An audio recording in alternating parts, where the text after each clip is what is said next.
Today we're going to do some compression testing. As I said before, slight overheating thing that's got me a bit worried, and this really is just it's driving absolutely fine. I'm just going to confirm that everything is okay. So spark plugs coming out, they're all nicely tucked in order, so as long as nothing goes wrong I can see which one is which. And we're just going to get those all removed first. And I've also removed the plug from the block there, just so there's no power going. According to the manual, we don't need to do anything with the fuel, so we'll see how that goes in a minute. Going to go through the plugs now. So 4, 3, 2, 1. Number 1, the shaft looks slightly oily, which might just be having leaked something in there accidentally, because the tip, that is what we want to see, this kind of grey deposit on the top there.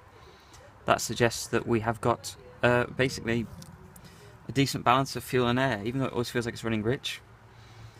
Again, looking on the ceramic there, these look pretty good. The last time I looked at them, these 3 looked a bit rough. Having cleaned them and everything, they're not too bad at all, so I'm quite pleased with that. So already this is a positive outcome. Let's get down to some compression testing. Right, had to take the wider outer cover off because the thread was too large. We've got the smaller thread in now, and Jonathan's about to turn the car over. First he's going to turn the radio on apparently. He's turned the radio off. Yeah. Yeah. Wow. Acceptable.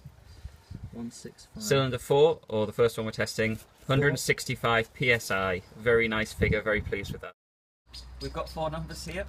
We've got 165, we've got 150, we've got 155. I then joked about probably the reason why the mix is better on the first cylinder is because it's running less pressure, and it's running 125.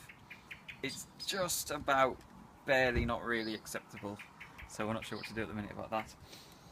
But to be honest with you, they're all well over 100 psi, so I don't feel like there's any catastrophic failure here. I think that any sort of problem with it really is going to be a medium-term solution. Yeah. Not a desperate need to fix. This is not a terrible, the engine's knackered sort of situation. It's just not ideal. So it's just if you're trying to get some peace of mind, it's a little bit. Yeah. To be honest, I'm pretty pleased with that. I don't think that's the end of the world. I think the 3 being a bit dark, I don't think it's running especially rich anymore. I'm a bit disappointed, but actually I was expecting worse possibly. So I'm going to take that. If we say that according to things, 2 bar is where we're looking, and realistically that's about 9 to about 11, so really we're kind of on a 2.5 bar spread overall from about 125 to 165. It's about 2.5 bar. It's not ideal, but it really isn't the end of the world.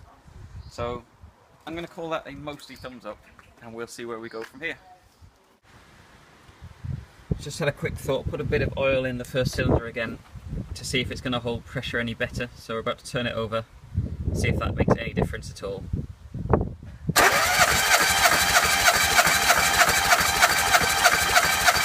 Okay, slightly, but not enough to really call it the piston rings on the way out, so that's fine. Nice. Right, quick update. Basically, we're down to, I'm going to say, just over 20% of difference from the pressures.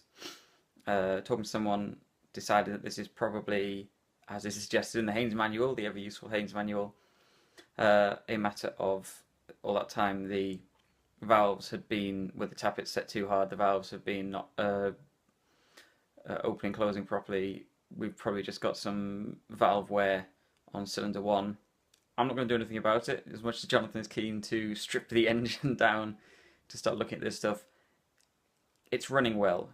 Another interesting fact, I don't know if it's a higher compression thing, but Jeff is definitely running better on 98 RON fuel, the higher RON.